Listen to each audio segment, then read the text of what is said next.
Most guys want, you know, a woman who most guys don't know. But in this day and generation, social media played a big part in it. Yeah, because what social media did was it globalized the dating market to allow your woman that might have been born in California, right, in San Bernardino, to move to the East Coast in Baltimore, and the guy in Cali could say, "Oh, I did that already. We've been had that." I mean, we don't care because you on the West Coast. Okay, but the rest of the world no. We don't care. You on the West well, Coast. No, you don't care. Come on, bro. Okay. Most guys out here, if you move from the West Coast to the East Coast, it don't. If you listen, ladies, if you was a bird out California, move to Baltimore, niggas won't know you a bird in Baltimore. But again, that takes away from what you just said. You said it's a globalized dating market, right? So you can find out. So yeah, true. You can definitely find out. So like, but until them videos pop up, okay, that's what you meant. We gonna be together. But when they pop up, we not together. There we go. But yeah, like that's one reason why I died. Though chivalry is no longer, around. You know what I'm saying? Like you barely see people holding doors for women, old women. You know what I'm saying? You barely seeing, dudes respecting women. Well, I don't think it's just body count. Because body count not a major factor. Again, it's some guys who can deal with that.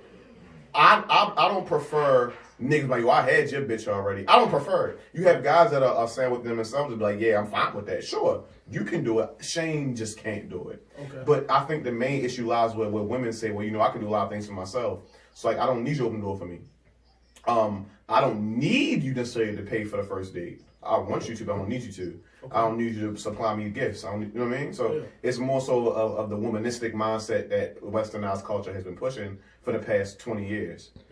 Now, all women look for the elite percentile, the capacity and caliber of man within the LeBron James of the world. That you're not going to find a power couple. It's a fairy tale story, right? Because the probability is 0.1%. It's just not conducive to what reality is. Reality says this: it's brackets, right? If you make 20,000, your nigga gonna make 25,000. Right. If you make 40, he gonna make 45. Gotcha. This is what it is, right? And also people think that 6 figures is a lot of money. 6 figures nowadays is the new 6 figures is $500,000 a year, meaning I can make $80,000 a year. George, you can make $150,000 a year.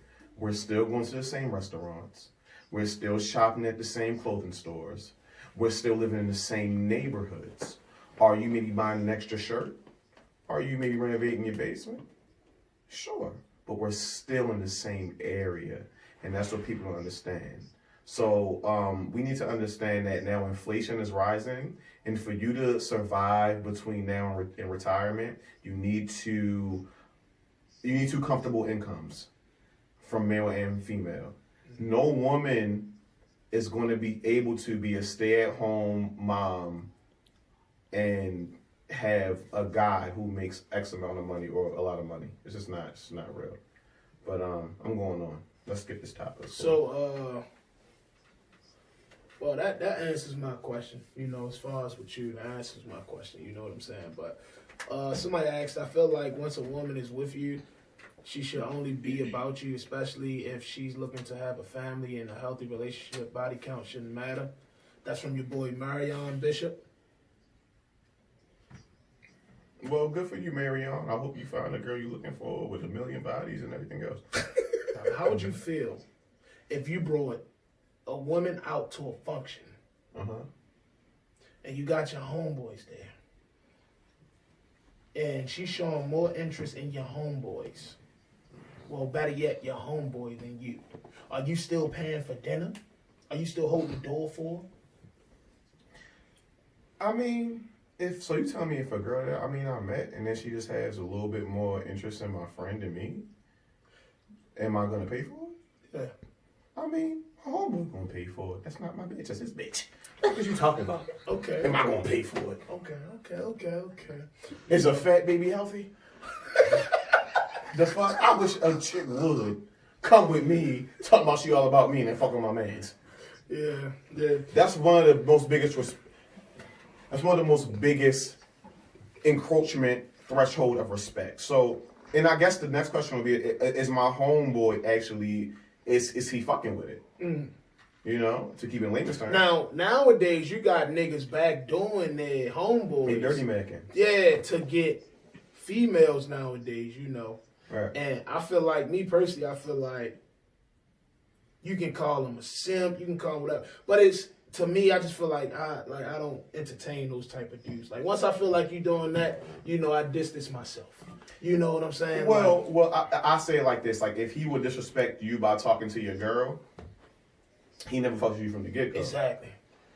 Now, like, all my friends, bro, honestly, I'm gonna keep it a 12 with you. You got a wife. My man BJ got chickies in his area. Chris, he messing with girls. Like, y'all one of my major friend groups that we all know. Right. And I will say this. Ever since if y'all meet a girl and y'all introduce me to her, I'll keep it business. Nothing That's personal. how you supposed to keep it. Nothing personal. Hold on, somebody said, what about if you found out your friend messed with your girl prior to the relationship? Then I still wouldn't mess with her. And how close of him is a friend to me if him to see me with that girl, him not to say anything to me? That means I gotta question my buddy. Exactly. I gotta like, hey, yo, bro, why wouldn't you tell me that y'all had that relationship or y'all did something together? Because now you're making me feel uncomfortable. You know, your girl's your sanctuary. Like, when I go to work and I leave my head, I'm not supposed to be like, damn, I'm not supposed to be stressing. Right. I'm supposed to be digressing. Right. You know. Because then it's like, if you find out in a weird, you know, setting, like, you know what I'm saying? You know when somebody knows somebody. You know what I'm saying? You know when you introducing people like, yeah, yo, this is my girl, and then next thing you know, they're like, oh, you like, what, y'all know each other? Oh yeah, we old friends. Well, what type of old friends? And women, I mean, women, they are bamboozling, conniving, foxes, snakes, and deceivers. Pardon me if I missed a word.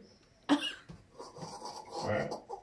I'm gonna say they have a special superpower where they can put a invisible cloak on and you'll never know. So, for example, I could be with a girl at a bar, sitting down, right, side by side, and a 6'6" nigga walk past, right, and she'll hug him. Oh, hey, Jonathan, right? She fucked Jonathan for 20 years, damn near, right? You be like, oh, that's my friend Jonathan. We grew up together. You dapping that fool up. What's up, bro? He got his hand over your shoulder. What's up, bro? You have no idea she fucked this nigga that many times, right? Now let's switch the roles. Take it back, right? It's a girl in a bar. You look at her. She look at you. Y'all motherfuckers look at each other because she see you with a bitch. She ain't gonna come near you. Ain't gonna go near her. Right. It's a respect foundation. Like, don't cross this threshold. Because the moment you do, you're gonna fuck my shit up. I'm gonna fuck your shit up. It's respect between men and women. Right. Well, I should say, yeah. So the man and the woman. But when it comes to women to the man's gonna jump at opportunity as soon as he can. That's facts. This is the world we live in. I don't make the rules. That's definitely facts. Well, I know, you know what I'm saying? Me being me personally. If I found out, you know, my girl fucked one of my homeboys, it's a wrap. You know what I'm saying? Like, it ain't gonna be like I'm gonna be disrespectful with it, but I'm gonna just let her know, like, I can't be in that type of relationship. You know what I'm saying? And no man wants his homeboys to know what his girl feel like. Right. That's just facts. Exactly. Like the old saying, that's gonna always stay. A lady in the streets, freak in the sheets. It's never going anywhere. And she definitely for the streets. If she fucking, she fucking your homeboy. That means she getting around. And look, I'm keeping the PG-13. Like, George fed me Taylor Port. You know what I feel like a bad bitch. Fucking you up, nigga. I'm definitely speaking with pride and conviction. But if you catch me next week off some Hennessy, I'm spitting on niggas type shit. Like, I'm moving very devious. It's pandemonium and treacherous. Luckily, I'm sitting on right now. But nah. Right, but yeah, like if we, you know, if I'm in a, like, okay, so basically if we, you know, been talking for like a good 5 months, 6 months, or 7 months, and she hit me with that, like, all right, I need to tell you something. Then it's gonna be like, damn, like, I really fuck with you, shorty, but you know, we can't do this no more. You know what I'm saying? We can't be together anymore, right. Because and I ain't beating bitches over the head with lamps. What the fuck? Oh, you fuck niggas? I'm not about to kill them. Damn. She can still live a quality of life. Right. It's not a quality of life with me. Right. See the difference? It's a difference. Yeah, it definitely is a difference. It definitely is. The difference between me and her is you were born with your value. I had to create my value. Let me ask you something. What's the craziest thing that's ever happened to you when you was with a female? Like as far as like her, the craziest thing, like the craziest thing you can think of. The craziest thing that ever happened to me, I think I was like 20. I seen this older chick, so we got to dipping and dabbing and stuff like that, whatever. So she asked me, she was like, she asked my age, told her my age. She like, yeah, like blah blah blah blah. Skip the story. So anyway, my dumb ass, I go out with her and shit like that. We supposed to hit the casino. So Shorty changed the plans. Shorty was like, fuck the casino. Let's go to the telly. So I'm like, all right, cool. You know what I'm saying? Make a long story short, bro. This bitch took me out Brooklyn, Maryland. That's nasty. Brooklyn, Maryland in the projects. And if y'all from the foreign, y'all know what Brooklyn, Maryland look like. Bro. I was out that bitch. I pulled up out that bitch, man. It looked like Gotham.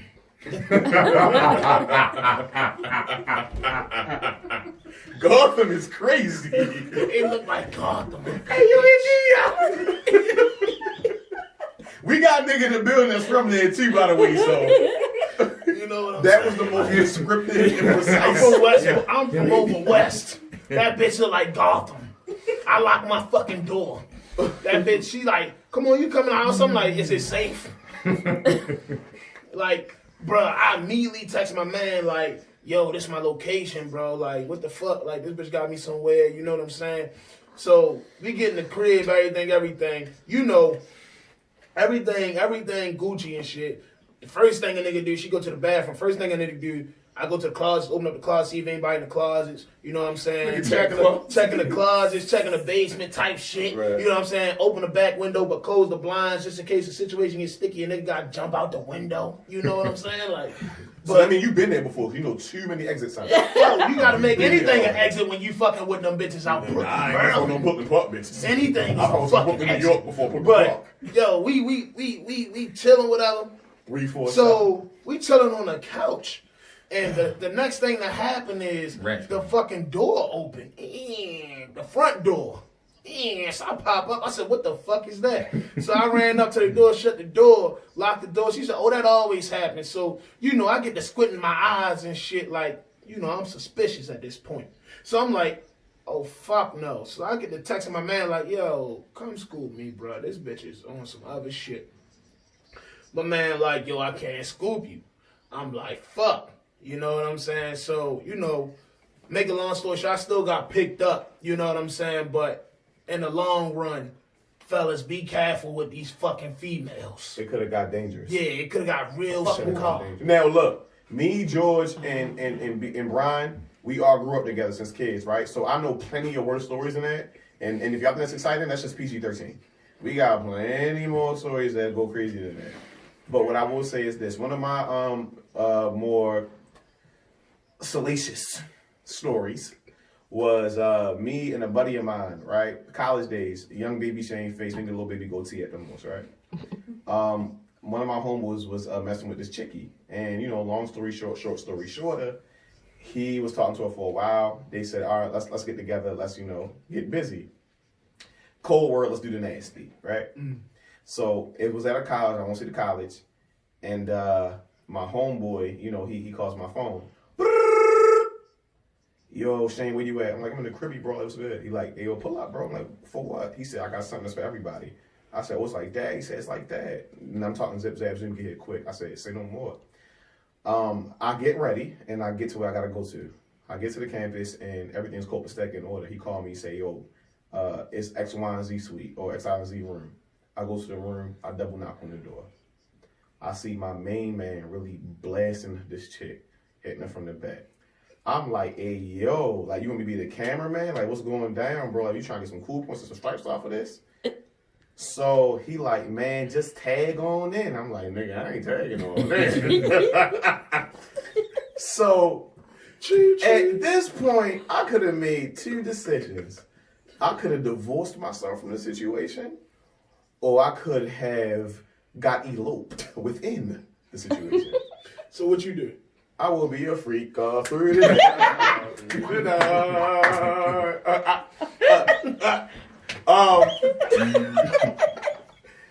I'm like, let me go ahead and see what's good with this shit, right? So, and I'm blushing like shit, right? Because my man really getting nasty with this chickie, right? And she looking at me and literally out her mouth. Well, I even didn't took clothes off, nothing, right? She said, "You look like August Alsina." I said, "No, the fuck I don't. I'm out of here. I ain't do nothing that night. And with that, folks, I'm gone." Yeah. Nah. I wish that happened. So what really happened was, oh my God, bro. Yo, it's plenty of stories like that. I'm pretty sure people can relate with us, bro. Everybody got a homeboy inside their crew, that do some weird and wild now, shit. hold on. I use that crazy ass voice. It wasn't no nigga nothing like that, but like I was like, I can't do this. I gotta go on. Oh man, yo. But we all been there before. Of course, we've all been there. We all got wild stories, Yeah, man. As men, you're gonna let me tell you what it is. What? You're right. Hold on, let me finish this. Oh, wait, what? We have wild stories. Me and you, probably 70% of men within our generation have wild stories. What I'll say is the younger generation, because it's so hard for them to get women, because most women are looking for elitists and men, they'll never have these situations where they have women come up to them like, "Yo, you cute. Let me get to know you on a personal level." Right. They'll never ever get that experience. So I think that us speaking these stories, it actually shows these guys like, yeah, we humans too. Right. Like, we don't always get roses and bubbles. Sometimes we get a short end of the stick too. So.